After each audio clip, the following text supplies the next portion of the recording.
Saygıdeğer TV1 izleyicilerimiz, yine bugün Türkmen Tarihi programıyla huzurlarınızdayız. Her zamanki olduğu gibi yayına başlamadan önce hepinize sevgi ve saygılarımızı sunuyoruz. Sayın Durmuş Hocam, hoş geldiniz. Hoş bulduk Sayın Karakaya. Nasılsınız hocam? Çok teşekkür ediyorum. Sizler iyisiniz. İyiyiz, Allah'a şükür olsun. Yayla havasını aldınız, geldiniz. Evet, bir yayla havası yaptık bu hafta. Bir sıla-i rahim yaptınız, yayla havası yaptınız. Hem sıla-i rahim oldu, havalar soğuktu. Hem de baharla birlikte bizim için iyi bir nefes oldu, bir dinlenme şeklinde. Ya Allah kolaylıklar versin hocam. Ara sıra böyle deşarj olmaya ihtiyaç var. Var. Hocam geçen hafta yine Türkmen tarihiyle devam ettik. Oğuzlarla bahsettik. İsterseniz geçen hafta yayınımızı izlemeyen izleyicilerimiz için geçen haftanın kısa bir özeti, daha sonraki bu hafta Oğuzlarla devam ederiz inşallah. Tabii, teşekkür ediyorum Sayın Karakaya. Yayına başlamadan önce her zamanki olduğu gibi TV1 yayın ailesine ve bizi izleyen TV1 sayın seyircilerine teşekkür ediyorum. Umuyorum ve diliyorum ki iyi bir program olsun. Geçen hafta itibariyle Sayın Karakaya, Oğuzların Türkmenleri çalışmış, 1 ve 2 yapmış. Evet. Fakat zaman yetmemişti. Şimdi ise yine aynı şekilde Türkmenlerin 3. bölümüyle programımıza devam edeceğiz. Evet. Tabii Türkmen ifadesi ve Türkmen yapısı Oğuz'u ifade ediyor Sayın Karakaya. Yani Anadolu'da yoğunluk itibariyle coğrafyamızda çok fazla miktarda bulunduğu için Türkmenlerin tabii Müslüman olmasıyla ilgili 10. yüzyılda bir dönemimiz var. Bundan sonra Anadolu'ya büyük çapta yönelen Türkmenler aynı zamanda Oğuzlar. Yani Oğuzlar aynı zamanda Türkmenler. Evet. İşin doğrusu. O yüzden Oğuzlarla ilgili biraz birkaç kelam etmemiz gerekiyor. Buyurun. Oğuzların yapısıyla ilgili. Oğuzlar Türkistan coğrafyasında en geniş sahaya yayılmış ve en kalabalık kolu teşkil ederler. Sadece Türk coğrafyasında Oğuzlar mı var? Hayır, değil. Pek çok daha önceki saydığımız yapılar içerisinde Oğuzlarla beraber Karluklar, Kırgızlar, Kimekler, Uygurlar aynı dönem itibariyle, yani 9. 10. yüzyılda bunlara ilave olarak coğrafyanın daha batısında ve daha doğusunda Peçenekler, Uzlar, Uygur Bakiyeleri, Karluklar, Harzemşahlar, Bulgarlar, Hazarlar, Ahlatşahlar, Şirvanşahlar ve buna benzer pek çok Türk budunları var. Boy Evet. ve budunları. Fakat Oğuzlar Müslüman olduktan sonra Türkmen adıyla anılıyorlar. Daha önceki programlarımızda bunu sık sık bahsettik. Altını da çizdik. Aslında Göktürklerden başlayan ve devam eden bir yapı var. Kesintisiz devam eden, bugünkü Türkiye Cumhuriyeti ile taşlanmış bir yapı var. Bugünkü Türkiye Cumhuriyeti'ne de biz bir Türkmen devleti, bir Türk devleti diye rahatlıkla söyleyebiliriz. Bir Türk devleti. Evet. Yani ne diyorduk Müslüman olmuş Türklere? Türkmen. Evet. Kısaca anlaşılsın diye bir cümleyle söyleyelim. Bunu önümüzdeki zaman içerisinde açacağız. Bunun sürekli ve kopmayan zinciri tarihsel yapı içerisinde Oğuzlar, Oğuz Yapku Devleti, daha eskisi Göktürk, daha eskisi Uygur, daha geriye gitmeyelim. Anadolu'yu çalıştığımız için, konuyu da dağıtmamak için. Selçuklular, Akkoyunlular, Anadolu beylikleri devleti aliden sonra, büyük bir imparatorluktan sonra Türkiye Cumhuriyeti. Bunlar ard arda süren Türkmen devletleridir. Evet. Oğuz Türk devletleridir.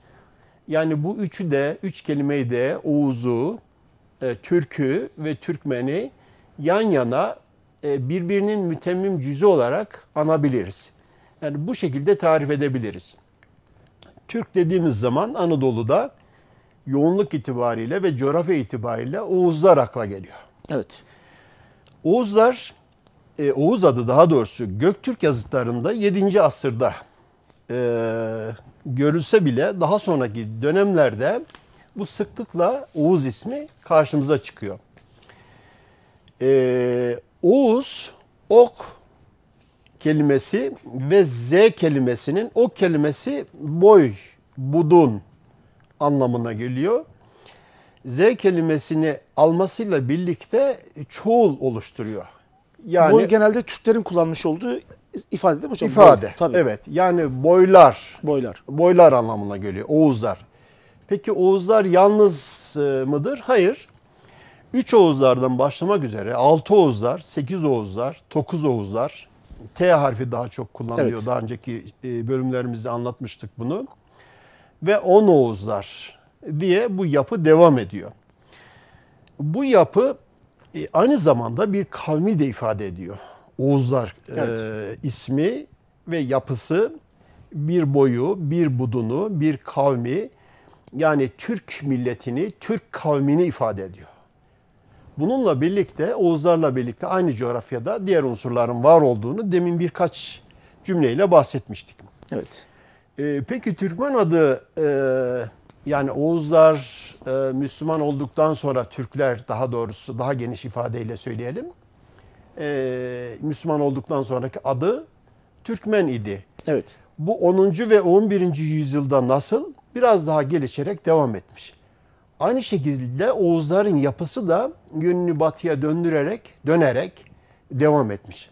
Anadolu'da dolayısıyla Oğuzların sıklıkla iskanını görüyoruz.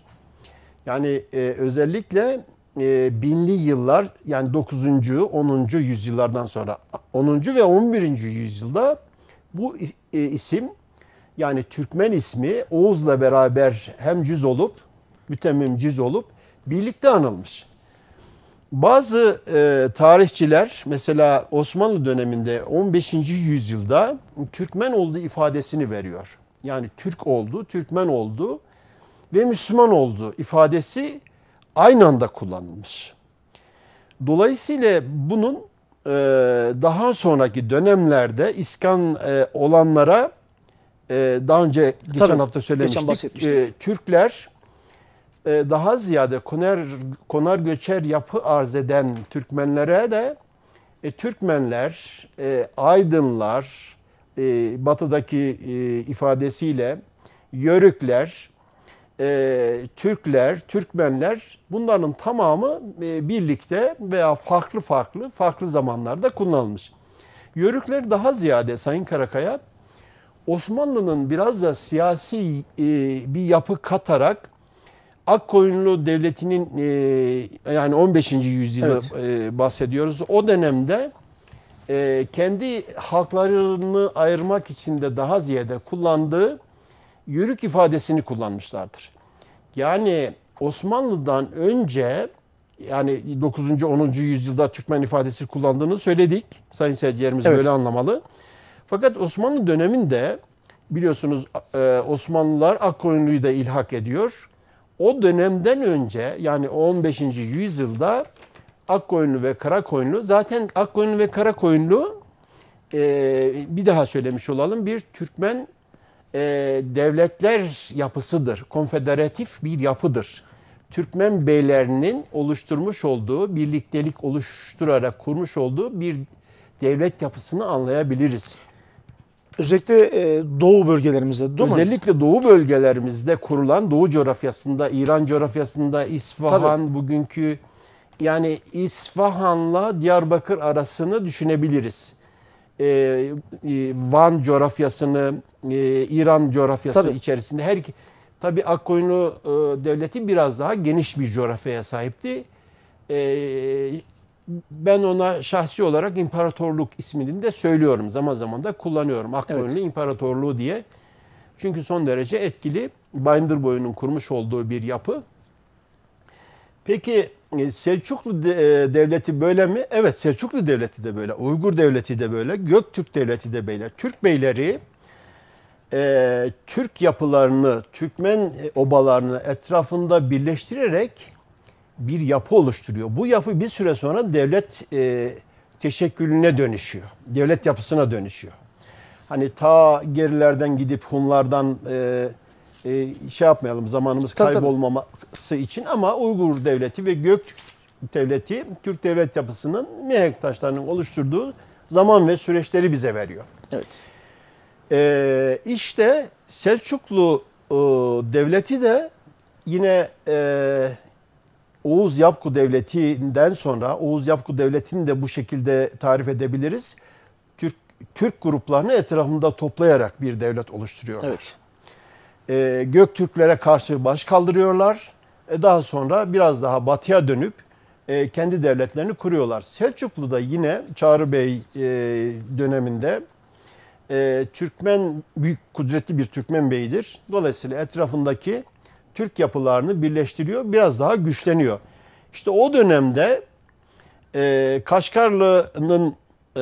Kaşgarlı Mahmud'un Divan-ı Lügat-ı Türk'te Oğuzlar için daha sonra biraz sonraki döneme belki denk geliyor ama Oğuz Türklerden bir boy ve bunlar 22 boydan teşekkül ediyor. Peki 24 boyun ikisi nerede? Pek çok tarihçiye göre Oğuzları 24 boy olarak tarif ederler. Yani Yazıcıoğlu böyle, Kaşgarlıoğlu kalaçları yani halaçları 2 boy olarak artı 2 boy olarak vermiş. Oğuzların içerisinden çıktı diye de tarif etmiş. Evet. Aslında çıkmamış ama zaman tarihi süreç içerisinde anlıyoruz ki onlar da yine Oğuzlarla birlikte yolculuklarına devam etmiş. Mesela Yusuf Halaçoğlu diye çok değerli bir tarihçimiz var. Evet. Kalaçlardan gelme. Niğde bölgesinde, Toroslar'da, hatta Kayseri coğrafyasında Halaçları, bugün Sarız'ın köylerinde Çörekdere yanılmıyorsam birkaç halenin var olduğunu, yani Kalaçları Oğuz Türkleriyle beraber, Türkmenlerle beraber Anadolu yolculuklarında görüyoruz. Anadolu'ya yerleştiklerini de biliyoruz. Hocam özür dilerim. Bundan önceki programlarımızda da işte Oğuz'un 24 boyu ya da işte 22 boyu aslında iskanlar sırasında her yerde görebilirsiniz. Konuşmuştuk. Tabii ki. Yani mesela işte Avşarların bulunduğu yerde işte Halaçlar ya da o bölgede hepsi bir şekilde bir yerlere yerleşmişler. Tabii ki. Şimdi sadece Oğuzlar da değil, konuyu dağıtmamak için birkaç cümle ekleyip yine eski konumuza Tabii. dönelim Sayın Karakaya. Anadolu'ya yani 1402 ile beraber Çubuk Savaşı ile beraber Timur'un Anadolu'daki bu Oğuz birlik yapısı zarar görüyor. Hatta bundan önce yani 1230-1240 yıllarında Moğolların Anadolu'ya doğru yönelmesiyle birlikte Anadolu'nun tam ortasından büyük bir yarılma olduğunu, Türkmen yapısının ve Türk beyliklerinin, Türk devlet birinci Türkmen beyliklerinin tamamen tarumar olduğunu, sağa sola savrulduğunu, Türkmenlerin özellikle Suriye coğrafyasına doğru kaydığını, Memlük tarafına doğru indiğini, evet, batıya doğru geçtiğini biliyoruz. Şimdi fakat burada bizimle ilgili bir cümle var. Onu söyleyelim sayın seyircilerimize. Nedir o? O da şu. Anadolu'ya gelen Moğol bakiyelerinin içerisinde, Moğolların içerisinde büyük kütleler halinde Türkler vardı. Bunlar şimdi Özbekler, Kazaklar, bugünkü Türkistan'daki devletleriyle bildiğimiz o zamanki, yani Moğolların yapısı sadece Moğollar değildi. Daha ziyade Moğol üst yönetimi, devleti kuran Cengiz Han'ın yapısını eğer Moğol diye tarif edersek, onun da zannediyorum ki anne tarafından Türkiye gittiğini, Türk yapısına gittiğini tarihçiler, evet, söylemekle birlikte bu yapı büyük bir kütleyi önünde sürüklemiş, Anadolu'ya yerleştirmiş, Anadolu'dan sağdan sola itelemiş, iskanlarını dağıtmış, büyük sıkıntılar. Oraya girmeyelim. Fakat onun içerisindeki Türk yapılarının var olduğunu biliyoruz. Bunlara biz Ulu Yörük diyoruz. Evet. Yani Özbekler, Tatarlar, Kara Tatar diye gerisin geriye giden yapıyı daha önceki konularımızda bahsetmiştik. Şimdi tekrar konumuza dönecek olursak Sayın Karakaya, Türkmenler aslında bir yaşam biçimi de oluşturmuşlar. Yani bir devlet kurmuş, medeniyet kurmuş, beylik kurmuş, ard arda beylikler oluşturmuş Anadolu'da. Konar göçer yapıyı da sürekli devam etmişler. Bunlara göçerli, konar göçer, göçer evli, Haymene, Haymenişin, Yüzdeciyan, Gurbetan, göçebeler diye ifadeler kullanılmış. Evet. Değişik zamanlar içerisinde. Aslında arşiv kayıtlarında biraz daha geniş ifadeler, biraz daha fazla ifadelerin var olduğunu biliyoruz. Yani coğrafyanın her tarafında varlar. Anadolu'nun her tarafını kat ediyorlar. Baştan Evet. başa adeta özellikle Bozulus Türkmenleri dediğimiz, Halep Türkmenleri dediğimiz, Yeni İl Türkmenleri dediğimiz yapılar kendilerine yaylak ihtiyacı doğduğu için, yaylak aradığı için Anadolu coğrafyasını baştan başa kat etmiş. Yörük ifadesi de daha önce söylemiştik ama bir tane daha tekrar edelim. 15. yüzyılda Yazıcızade'nin Tevarihü Ali Selçuk'ta yürüyen, yani yürümek fiilinden hareketle yürüyen Türk, o da Türkmen tabi dolayısıyla ifadesini kullanmışlar. Daha ziyade yörük ifadesi literatürümüze bu yüzyıldan sonra geçmiş. Nerelerde? İşte daha önce söylemiştik ama tekrar yine şey yapalım. Kızılırmak Yayı'nın kuzeyinde veya Kızılırmak yapısının daha batısında bunlar iskan oldular. Tabii bir kesimine de daha önce Kızılırmak Yayı'yla Rumeli arası, bir de bunların batıda şeyleri var Sayın Karakaya, iskan olduğu yerler. Türkmenler nerede? Aslında Türkmenler her yerde. Osmanlı'nın fütuhatıyla birlikte Rumeli'de, Balkanlar'da, Evet. yani ta 2. Viyana kuşatmasında çok başarılı olamadık ama o bölgede, yani Macaristan, bugünkü işte İtalya'nın bir kısmı, Yunanistan'ın tamamı, Bulgaristan, daha yukarısı Kırım coğrafyası, buraların tamamında Türkmen yapısı var. Hocam geçen programımızda da hatırladığım kadarıyla geçmiş bir programda özellikle buradan bayağı bir asker göndermişiz. Bayağı bir sipahi göndermişiz Viyana kuşatmasına. Evet. Akışla bölgesinden özellikle o tarihlerde. Tabii bu bölgeden giden aşağı yukarı 50'ye yakın Türkmen beylerinin çok kuvvetli, güçlü beylerdir bunlar. Federatif bir yapıyı da oluşturuyorlar. Yani Osmanlı 15. 16. yüzyıldan sonra işte Türkmen grupları zayıf olan, güçlü olan Türkmen beylerinin etrafında birleşerek zayıf halkayı kırıyor. Bunun bir mecburiyeti var. Yani sebep-sonuç ilişkisi var. Fakat 1630-60'lı yıllarda birinci, ikinci Viyana kuşatmasında Anadolu'dan giden her Türkmen beyinin Konya'da bir toplantı düzenleniyor sefere çıkmadan önce Konya sancağında. Burada işte Karaman sancağı ilk yapısı itibariyle defterlerden anladığımız kadarıyla arşiv kayıtlarından her Türkmen beyinin bütün Anadolu coğrafyasından özellikle ne kadar atlıyla bu sefere katılacağı, başlarındaki Türkmen beyleri, isimleri, listeleri, işte Kuzugüdenli Asaf Bey diyelim ki bu bölgeden, Bekir Bey yine Kuzugüdenli'den, yani bu ismi zikrettiğiniz için söylemiş olalım ama onun haricinde yüzlerce bey var. Yani bey yardımcısı, voyvoda, Türkmen beyi. Biz 50 kadar, sayın seyircilerimiz öyle anlamalı, 50 kadar Türkmen beyi davet edilmiş ama ilk yapıda 30, daha sonra 50. Bunlar 100 atlıyla, 200 atlıyla sefere katılmışlar ama çok büyük bir şanssızlık. Sefere katılmaları atlarıyla birlikte sipahiyan olduğu için daha ziyade atların top atışlarından, top seslerinden ürkmesiyle bir ricatları söz konusu. Bu arada büyük bir zayiatımız söz konusu. Dolayısıyla Türkmenler, aslında bu bir tarih. Evet. Türkmenlerin yani savaşa müdahil olmaları Devlet-i Ali tarafından cephelere gönderilmelerinin ilk başlangıcıdır. İlk başlangıcı demeyelim ama aktif olarak başlandığı yerlerden bir tanesidir. 1600 yüzyıllar, yani 17. yüzyılın ikinci yarısından itibaren bu yapı oluşuyor.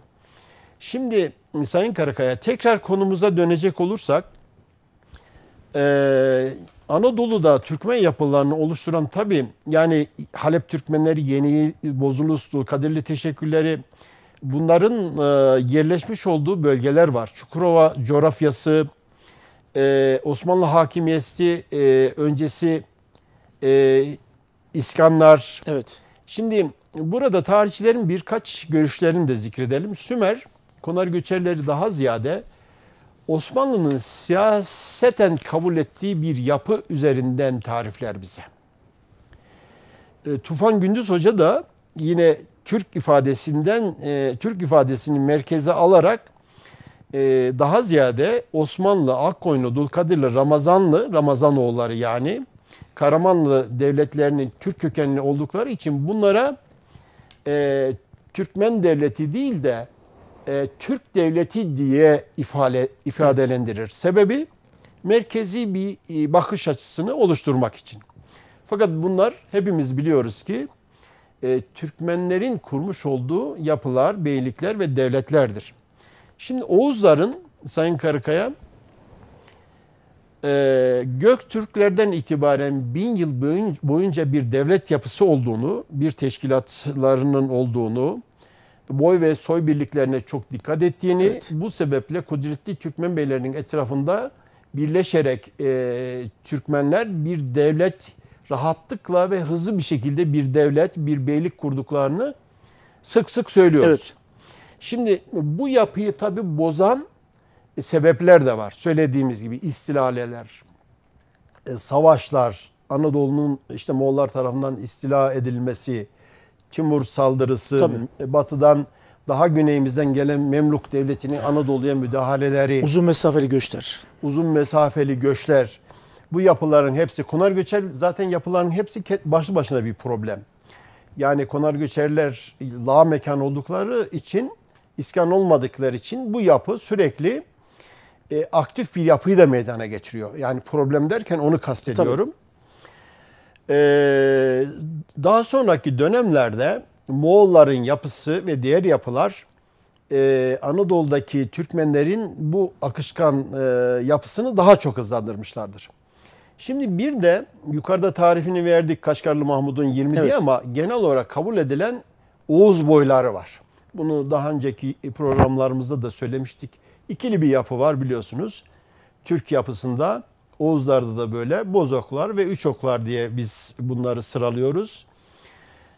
Bozokların Günhan, Ayhan, Yıldızhan, Üçokların ise Gökhan, Dağhan ve Denizhan adıyla evlatları. Bunlara bağlı olarak da kendi evlatları Günhan'ın Kayı, Bayat, Alkavli, Karaevli, Ayhan'ın Yazır, Döğer, Dodurga, Yaparlı, Yıldızhan'ın ise Avşar, Kızık, Beydili, Kargın, Gökhan'ın yine sayalım sırasıyla Bayındır, Becene, Çavuldur, Çepni, Dağhan'ın Salur, Eymür, Alayurtlu, Yüreğir, Denizhan'ın ise İğdir, Büdüz, Yiva, Kınık.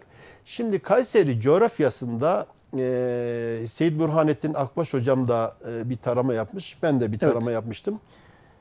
Bu boyların yani Oğuzların tamamının var olduğunu görüyoruz. Kayseri sancağında dahası da var. Fazlası da var. Burada var. Evet. Anadolu'da tamamı var. Yani Oğuz coğrafyası neresi? Bunlar daha sonra Halep Türkmenleri vasıtasıyla Şam Türkmenleri dediğimiz yapı içerisinde Memluk coğrafyasına kadar, Mısır coğrafyasına kadar var. Daha sonra Yavuz Sultan Selim'in bölgeyi elde etmesiyle Afrika'ya kadar var. Yani 17. yüzyılda imparatorluğun sınırlarının geliştirmesiyle birlikte Afrika'nın daha batısına kadar giden bir yapı var. Avrupa'nın ortasına kadar Türkmen yapısı var. Evet. Bugün itibariyle İran coğrafyasında, Suriye coğrafyasında, Irak coğrafyasında, Irakeyn coğrafyasında, Karadeniz'in kuzeyinde, Kırım coğrafyasında, bugünkü Rusya Federasyonu yapısı içerisinde Oğuzlar var, Türkmenler var.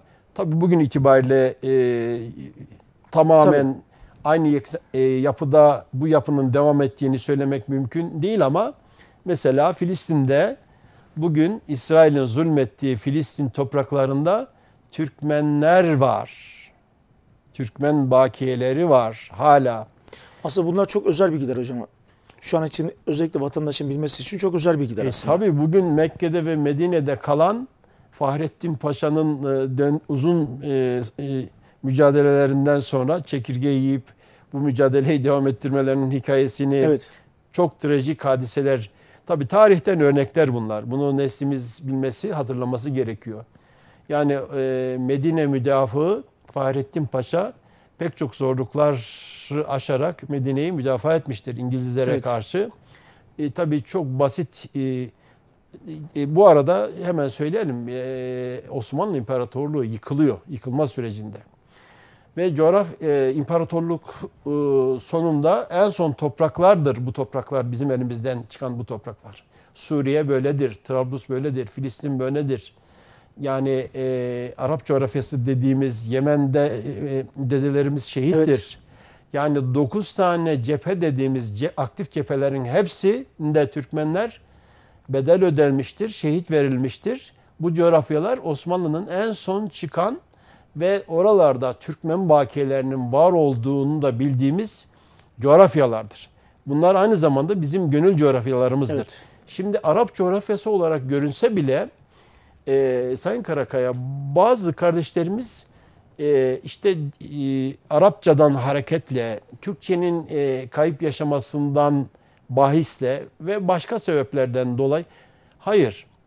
Yani bir imparatorluk, bir medeniyet başka bir medeniyete düşman olmasına gerek yok, ihtiyaç da yok. Evet. Biz bütün coğrafyaları şekillendirmişiz, kendimize güvenmişiz, medeniyetimizi bu coğrafyalara yaymışız. Zorlamamışız, etkilememişiz, halkların yaşamlarına müdahale etmemişiz. Osmanlı İmparatorluğu'nun adalet yapısından bahsediyorum. Yani batıdaki yapısı biraz daha farklı olmasına rağmen bu coğrafyalar, bugünkü gönül coğrafyalarımızdan yapı da aynı şekilde. Devam eden süreçte, yani 2024 yılında bile Türk coğrafyasından Orta Türkistan, Türk yurdundaki tüm gönül coğrafyalarında bu bağlarımız, bu yapılarımız devam ediyor. Tekrar konumuza dönecek olursak Sayın Karakaya. Hocam boylardan bahsetmişken zaten benim soracağım soruları da siz anlatırken soruma da cevap vermiş oldunuz ama ben yine sormuş olayım. Tabii ki. Oğuzlar Türkmen mi diye soracaktım. O gerek yok zaten. Siz açıklamayı yaptınız. Yani şu isim sıklıkla kullanılmış. Sözünüzü bölmüş olmayayım. Estağfurullah, Sorunuza buyurun. devam edin ama Türk, Türkmen, Oğuz. Bu yapı Anadolu'da bugün bile hala kullanıyoruz. Anadolu'daki yapısı dedik. Türkmenlerin yapısı. Ve kurdukları Türkmen devletleri.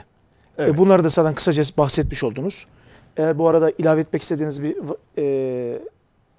varsa onları da yapabilirsiniz. Bir de zaten boylara da geldik. Anadolu'daki Oğuz boylarının dağılımı hakkında da kısaca bilgi verebilir misiniz? İkisi de beraber anlatırken devam ediyorsunuz zaten. Teşekkür ediyorum Sayın Karakaya. Şimdi bu konu, Türk ve Türkmen konusu, aslında bir kitap, müsaade eder misiniz? Tabii, buyurun bir hocam. kitaptan bahsedeyim. Bu Faruk Sümer'in Oğuzlar diye çok meşhur bir kitabı. Bu el altı başucu bir kitabı. Tarihçiler açısından son derece değerli. Oğuzlar hemen altında parantez içerisinde Türkmenler ifadesi var. Yani tarihleri, boyları, boy teşkilatı, destanları ile birlikte çok geniş, kapsamlı bir kitap. Elimizdeki 3. baskı ama bu pek çok baskı yaptı. Bugün bile dijitali var.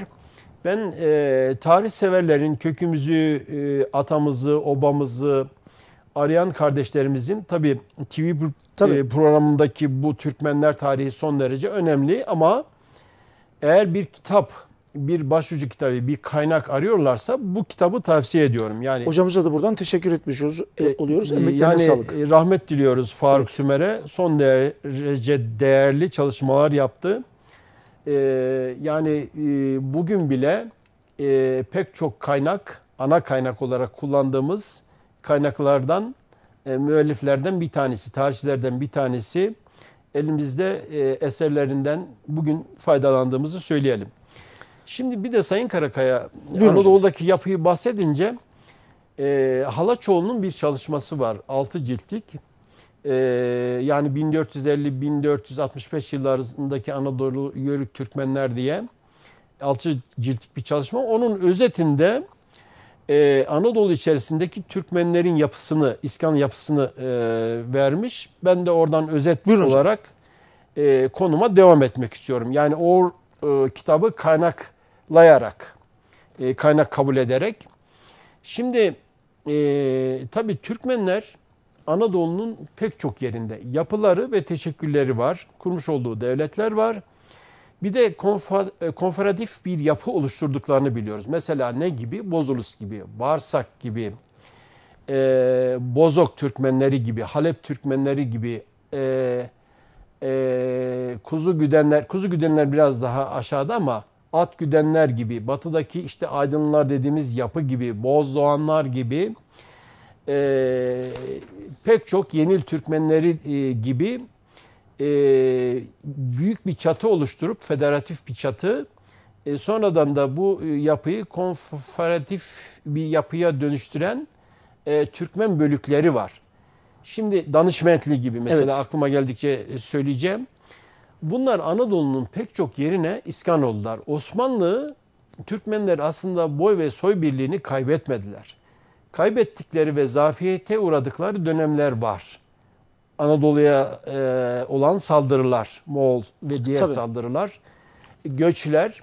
Fakat Osmanlı döneminde 15. yüzyıldan sonra 16. yüzyılda özellikle bu büyük teşekküllerin Anadolu'ya yayılması, göç ettirilmesi, zorunlu iskanlara maruz bırakılması bu yapıya büyük zarar vermiş. Yani Türkmenlerin boy ve soy birliğine zarar veren süreçler bunlar. 17. yüzyıl özellikle Celal hadiselerini buna örnek verebiliriz. Fakat buna rağmen bu Yörük ve Türkmen grupları, mesela biraz bahsedelim. Akkeçili Yörükleri. Yani bunlar 187 bölük halinde. Neredeler? Birecik, Kütahya ve Mardin coğrafyasında. Diğer coğrafyalarda elbette bu listeyi sayacağız ama diğer coğrafyalarda yok anlamı çıkmamalı. Akkeçiliği biz ta Urfa'da da görüyoruz. Evet. Konya'da da görüyoruz. Kayseri'de de görüyoruz. Özellikle Manavgat coğrafyasında, Toroslar'da da görüyoruz. Yani buradan daha hemen bu söylediğimiz isimler alınmamalı diye Tabii. devam edelim. Akkoyunlu Türkmenler. Devlet kuran, adını da kendi cemaatine veren, devletine veren, beyliğine veren, hatta imparatorluk Tabii. diye tarif ettiğimiz çok büyük bir kütle. Ne oldu bunlar? 14. yüzyılın sonunda, 15. yüzyılın sonunda pardon hocam, bu Akkoyunlu devleti dağıldıktan sonra, Osmanlı tarafından ilhak olduktan sonra buradaki Türkmen grupları İran'a, Safevi devletinin Tabii. içine gittiklerini biliyoruz. Daha sonra ne oldu? İşte Bozulus yapısıyla beraber Dulkadirli ve Yenil Türkmenlerin de içine katarak batıya doğru peyderpey gelerek yerleştiler. Osmanlı bunu bir siyaset biçimi haline getirdi. Asayişi sağlamak için, Celal hadiselerini önlemek için siyasi bir yapı olarak bunu değerlendirdi. Daha çok imparatorluğun 16. yüzyıldaki sıkıntılarına mahsuben. Bunlar aşağı yukarı 228 bölük. Büyük bir kütle. 228. Yani nerede? Afyon'da, Bozok'ta, Kayseri'de, Kütahya'da, Uşak'ta, Sivas'ta, Anadolu'nun orta hattında ve bütün coğrafyalarımızda. Özellikle Güney ve Güneydoğu coğrafyasında diyebildiğimiz Akkoyunlu ulusu büyük bir ulus bu. Yani büyük bir yapı. Ülkenin her yerine yayıldı. Akçaköy Yörükleri miktarı az. Saruhan bölgesinde. Ali Beyli tayfesi yine aynı şekilde Adana, Bozok, Tarsus coğrafyasında. Andırın ve Haruniye Yörükleri diyoruz. Bazı Türkmen gruplarına hani tarif etmiştik az önce, nerelerde diye, hangi isimlerle söylendi. Kızılırmak yayını bahsederek kuzeyini ve batısını daha çok Yörük ifadesi kullandığını, Yörüklerin bu bölgelere iskan olduğunu söylemiştik. İşte bunlardan bir tanesi de yine Konya'da olanlara ağaç çeken Yörükler. Çok büyük bir kütle. Karamanlı'nın içerisinde bir devlet oluşturdu bu şeyler. Bu at çeken ulusu, at çeken Yörükleri dediğimiz Konya sancağında iskan olan Karamanlı'nın ana kütlesinde oluşturan Türkmen bölükleri, Yörük bölükleri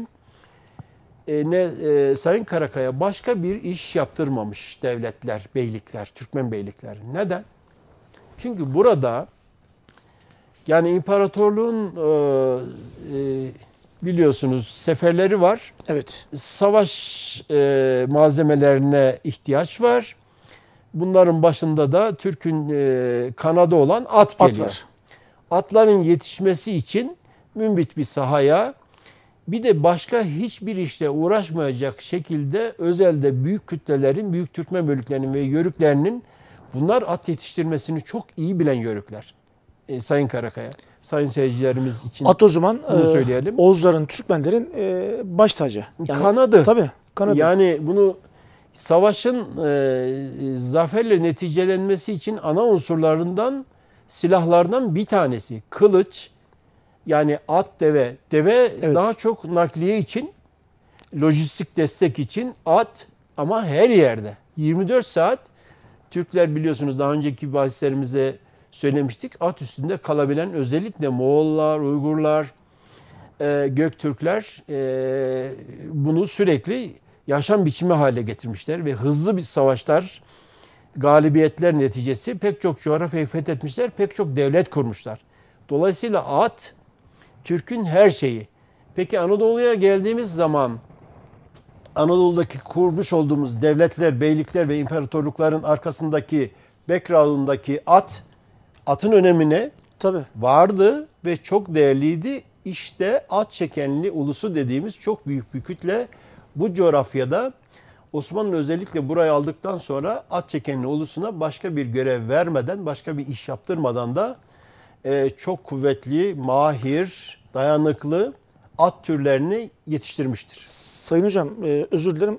İşte şimdi biz ne yapıyoruz? Savunma sanayi diyoruz değil mi? O zaman Osmanlı'da o bölgeyi, benze teşbihte hata olmasın, savunmadaki temel lojistik bölgesi olarak hem at, hem ata binme, hem oradaki silahların, kılıçların, okların diğerlerinin yapılmasını bu beylere, bu boylara teslim etmiş oluyor. Çok teşekkür ediyorum Sayın Karakaya. Çok önemli bir mevzuya vurgu yaptınız. Yani Türk'ün, daha önce özetle biz şeyi söylemiştik hatırlarsak. Türk'ün 3 şeyi çok değerlidir. Yani atı, avradı ve silahı. Evet. Bu bir Türk sözüdür. Türk kültürüdür.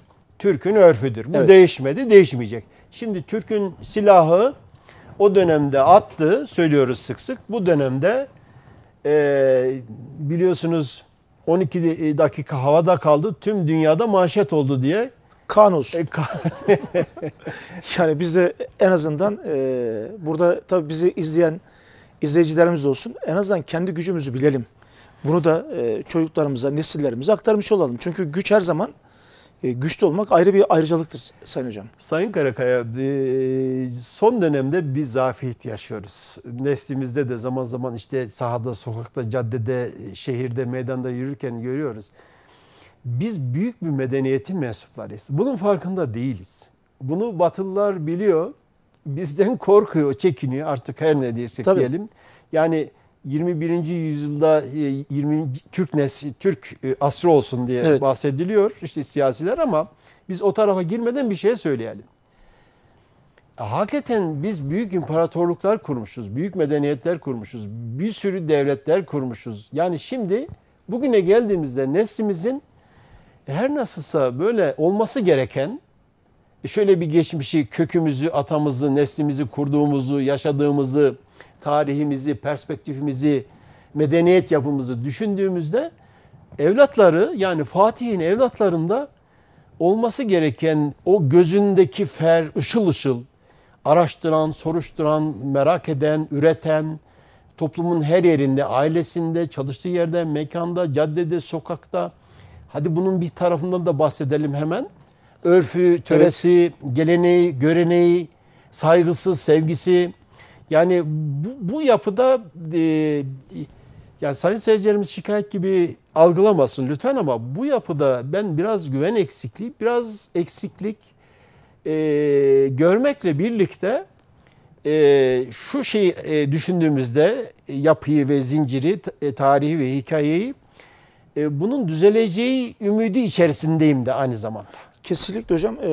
Yayından önce tabii saygıdeğer izleyicilerimiz biz de yayına gelmeden önce biraz ders çalışıyoruz. Bir şeyler araştırmaya çalışıyoruz. İşte mesela orada Oğuz Türklerinin gelenek ve görenekler arasında atalarına, tabiata saygı önemliydi. Evet. Ve onları temel özelliklerinden bir tanesi. Biraz önce ne yaptık? İşte at dedik. Buradaki aile bağı dedik. Evet. Aile bağlarının Evet. varlığı. Evet. Biz burada tarih programı sunarken de en azından geçmişteki ecdadımızın neler yaptığını geleceğe aktarmakla ilgili bir sorumluluğumuz da var. Evet. Dolayısıyla Sayın Hocam kusura bakmayın araya girmiş olduk. Estağfurullah. Bunu da bildirmek, iletmek bizim boynumuzun borcu. Tabii ki çok teşekkür ediyorum. Yani 100 yılla önümüzdeki yaşadığımız yüzyıla ve önümüzdeki yüzyıla çok rahatlıkla bu perspektiften bakabiliriz. Ümit var olabiliriz. Hayallerimiz ve hedeflerimiz olabilir. Olabilir bırakalım. Olmalıdır. Kesinlikle. Çünkü Yakışanı da olur. tarihin bize yüklemiş olduğu bir sorumluluk. Sorumluluktur. Yani ondan kaçamayız. Ne yaparsak yapalım biz ondan kaçamayız. Kaçamayacaksak da biz onun için daha güçlü, daha diri olmak zorundayız. Evet. Şimdi konumuza dönersek Sayın Karakaya, şimdi buradan hareketle at çekenler dedik. Şimdi Türkmen bölüklerinin bir kısmı aslında şöyle bir soru soralım. Hadi arada bir soru olsun. Olsun hocam. Türkmenler hangi isimlerle anırlar? İşte Türkmen bölükleri daha çok iskan oldukları yerlerin isimleriyle anılmakla birlikte atalarının isimleriyle, tabii, boylarının, soylarının, obalarının isimleri, beylerinin isimleri %80-90 böyle bir yapıyı arz eder Türkmenler isim alırken. Bir de daha ziyade yapmış olduğu görevler ve işlerle ilgili olarak yani iştikal ettiği yapılarla ilgili olarak isim alırlar. At çekenler. At çekenler, Akkoyunlular, Kuzu Güdenliler, Okçuoğulları, Okçu İzzetli, Kalkanlı Türkmenleri, Devecioğulları, Savranoğulları yani yukarıdan aşağı say gitsin. Bunların bir kısmı elbette Türkmenlerin ve Türklerin hani Türkmenler Türk devlet yapısı kuruyor, devlet oluşturuyor. Saydıklarımız da hayvanlar ama bu hayvanlarla bir tarafıyla işte lojistik sağlıyor, savaşa gidiyor, et ve peynir ihtiyacını. Yani bu hayvanlar da hayatın içerisinde adeta. Her şeyle beraber. Kendi aşiretlerine ismini veriyor. Kendi devletlerine ismini veriyor. Karakoyunlu Devleti. Anadolu'daki kurulan devletlerin bir kısmı böyle bu isimlerle alınıyor. Ağaçeriler. Yani Malatya bölgesinde özellikle kalan Ağaçeri dediğimiz, Ağaç eri dediğimiz Ağacalı Türkmenleri, Ağaca koyunlu Türkmenleri var. Çok büyük kütle halinde büyük bir de federatif yapı oluşturan Türkmenler. Daha sonra at çekenler nerede? Hemen oradan bir cümleyle devam edelim Sayın Karakaya. Konya coğrafyası dedik ama Afyon, Aksaray, Akşehir, Eskişehir, Karaman, Konya ve Konya'nın coğrafyasındaki, yöresindeki daha çok Türkmenler. Tabii bunlar daha sonraki dönemlerde Kırşehir sancaklarında Kızılırmak yayından daha yukarıya geçtiklerini biliyoruz. Avşar tayfesi, Avşar Oğuz'un 24 boyundan bir tanesi. Anadolu'da büyük çoğunluk gösteren, yoğunluk gösteren coğrafyamızda devletler kuran, İran coğrafyasında, Orta Türkistan coğrafyasında hanlıklar kuran, yani Avşarlarla ilgili say bitmez. Hatta bu ileride eğer zaman olur da programları detaylandırarak şey yaparsak, işte Avşarlarla ilgili, Büyüdüzlerle, Salurlarla ilgili bölümler halinde konuşmalar yapacak olursak Avşarları da öncelemeliyiz. Çünkü Anadolu'da çok büyük bir kütleye sahipler.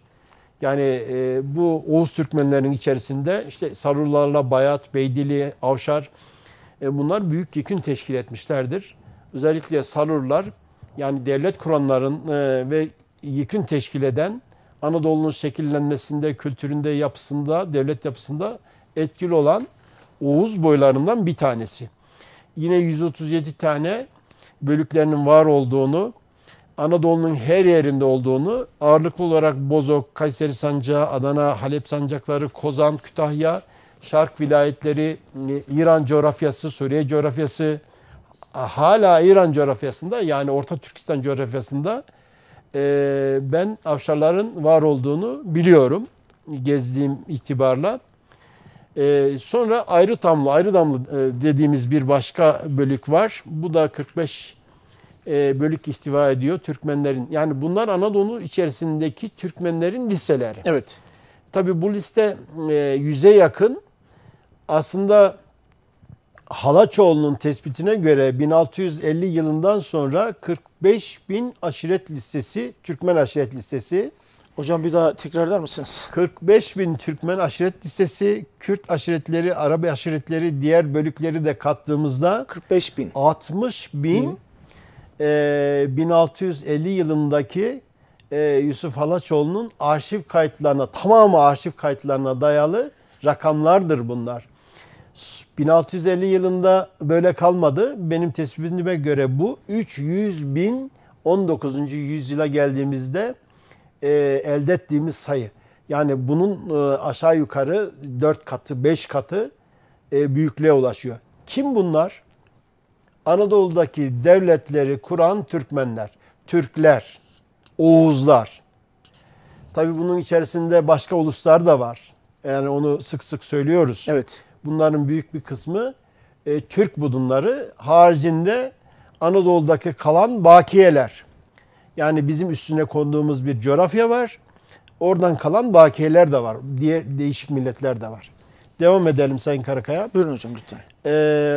Bunlar Dulkadirli coğrafyasında Bozova çalışırken hatırlarsak Kayseri Sancağı'nı çalışırken Ayrı Damlı diye Evet. Bayat boyuna mensup olan Türkmenlerden bahsetmiştik. Bayındır tayfesi. Çok büyük kütlelerden bir tanesi. Bunlar nerede? Malatya, Samsat merkezli ama Adana, Tarsus, Malatya, Samsat. Fakat Bayındır boyunun Bünyan'da, Kayseri coğrafyasında, yani Kayseri Sancağı, Bünyan kazası, Gemerek ve Sivas coğrafyalarında, Bozok coğrafyasında var olduğunu biliyoruz. Saha çalışması itibariyle biliyoruz. Bozcalı, Todurgalı, Bozdoğanlı yörükler. Bir arkadaşımız, Varsaklar'da çalışan bir akademisyen arkadaşımız, özellikle Varsaklar'ın içerisinde Bozdoğanlı'yı dahil etmiş ve nerelerde hangi sancaklarda Bozdoğanları söylemiş ama bugün Kayseri'nin doğu coğrafyasındaki tüm ilçelerde Bozdoğanlı tayfesi var. Bunlar 119 tayfe yani aşiret grubu içerisinde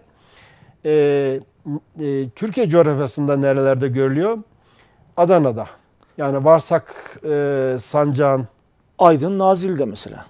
Evet. Bozdoğanlar. Çok fazla var. Tabii. O bölgede Samsun'da, Bozok'ta, Sivas sancaklarında iskan olduklarını biliyoruz. Bozkırlı bu biliniyor zaten. Aksaray, Ankara, Karaman ve Konya coğrafyasında. Bozulus kütlesi, Bozulus yörükleri dediğimiz bunu uzun uzun anlatmıştık.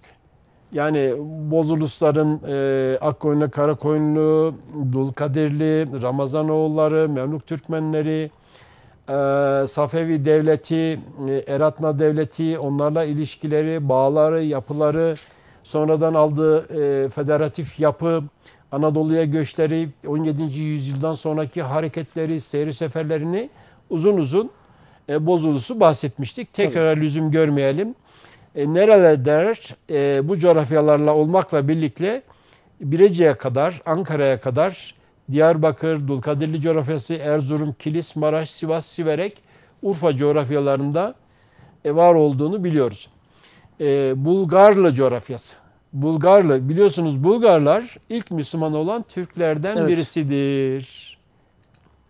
Yani Bulgar olarak bizim yadsıdığımız belki de zihnin arkasında Aziziye'de bir Kariye'de bir köyde varlığını tespit ettiğim benim. Daha sonraki zamanlarda Aziziye sancağı üzerinden Gemerek sancağına Kömeviran köyüne iskan olan Bulgurlu Türkmenleri diye anılan Türkmen gruplarıdır bunlar. Müslümandır, Türktür. Yani sadece Aziziye sancağında mı? Hayır. Pek çok yerde var. Burada özellikle 55 tayfe olarak yazılmış. Nerelerde? Adana, sancağındaki pek çok yerde, kazalarda, Karaman'da, Çakallı tayfesi. Şimdi bu daha çok bayat içerisinde, zaman zaman avşarların içerisinde de görünse bile Çakallı diğer bayat boylarıyla birlikte aslında ana yükünü teşkil eden Halep Türkmenlerinin içerisinde Yenil Türkmenleri, Dulkadirli Türkmenlerin içerisinde de var olduğunu bildiğimiz, gördüğümüz bölüklerden bir tanesidir. Zamanımız sonlarına geldik hocam. İsterseniz 2-3 dakikayla da bir özetlerseniz. Bunu bir iki konu daha şey yapalım. Dulkadirli Türkmenleri. Zannediyorum bunun 4'ünü 5'ini devam edeceğiz. Evet. Türkmenlerin öyle görünüyor. Önümüzdeki dönemlerde Anadolu'nun içinde biraz daha Sayın Karakaya detaylandıracağız. Fakat bu burada kalsın. Gelecek hafta devam edelim Çakallı tayfesi maddesi üzerinden. Şöyle bir düşündüğümüzde Antalya, Denizli'de 15. yüzyılda 400 bin, Kütahya Eskişehir bölgesinde 60 bin, Marmara coğrafyasında 200 bin. Şimdi bu 13. yüzyılda bu rakamı yarıya indirebiliriz. Çepni coğrafyasına iskan olan Türkmenler, Çepni boyları, özellikle Karadeniz'e giden, devlet kuran, Bayramlı Bayramoğlu devletini kuran bir yapıdan bahsediyoruz. Trabzon Rum devletini mağlubiyete uğratan, coğrafyasını Sinop'a kadar geliştiren bir Çepni Türkmen yapısı var. Devlet, beylik kuran bir yapı var. Kastamonu coğrafyasında 100 bin Türkmenin var olduğunu, Türkmenlerin bir kısmının Azerbaycan coğrafyasına, İran yani Orta Türkistan coğrafyasına gittiğini, burada beylik ve devlet kurduğunu, gittikten sonra adının Kaçar Türkleri, Kaçar Türkmenleri adıyla, daha sonra Kaçar Hanlıkları adıyla son yüzyıllara kadar devam eden bir devlet yapısının oluşturduklarını o coğrafyalarda biliyoruz. Yani hocam, son cümleleri alalım o zaman. Şunu sık sık söylüyoruz Sayın Karakaya. Türkler hep iz bırakmış. Bizim atalarımız iz bırakmış. Medeniyet oluşturmuş. Bize düşen ne? Bu izleri takip etmek. Bu medeniyet yapılarını incelemek. Bu yüzyılda ve bugünlerde yaşadığımız şu an zaman bizi bir yerde yaşattı.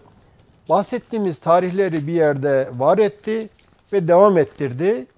Bu medeniyet zinciri devam ederek günümüze kadar geldi. Bize düşen konu bunun altını çizip, bunun ehemmiyetini anlayıp, kavrayıp yeniden ayağa kalkmak gerekiyor. Türk atının ayağı sürçer, süvarinin atının ayağı sürçer ve attan düşer. Velev ki. Ama Türk yine aynı yerden Bismillah der kalkar, sebep ve sonuçlarını değerlendirir. Bu ilişkiden sonra yeniden yoluna revan olur. Biz buna Türk medeniyetleri devamı diyoruz, zinciri diyoruz. Biz de zaman itibariyle 21. yüzyılda yaşarken bundan farklı düşünemeyiz. Yani Genç Türkiye Cumhuriyeti'nin bu yolculuğuna geçmişteki medeniyet yapımızla birlikte oradan örnek alarak, oradan dersler çıkararak sürdürmek mecburiyetindeyiz. Bu düşüncelerle Sayın Karakaya, bizi izleyen TV1 izleyenlerine ve tarih meraklarına teşekkür ediyorum. Önümüzdeki hafta Türkmenler, muhtemelen önümüzdeki hafta olmayacak, onu söyleyelim. Evet. Televizyondaki yayın. TV1'deki yeni teknik bir yapılanma ve teknik çalışmalar sebebiyle daha sonraki haftada 4. bölümde buluşmak üzere. İyi yayınlar, iyi akşamlar diliyorum. Saygıdeğer izleyicilerimiz, Türkmen tarihinde yine araştırmacı yazar Sayın Durmuş Ceylan hocamla beraber bir programımızın sonuna geldik. Sürçülisan ettiysek affola. Hocam siz biraz önce dediğiniz gibi yiğit düştüğü yerden kalkar. Biz maziden atiye bir yol açmak zorundayız. Buradan bizleri izlediğiniz için hepinize teşekkür ediyoruz. Allah'a emanet olunuz.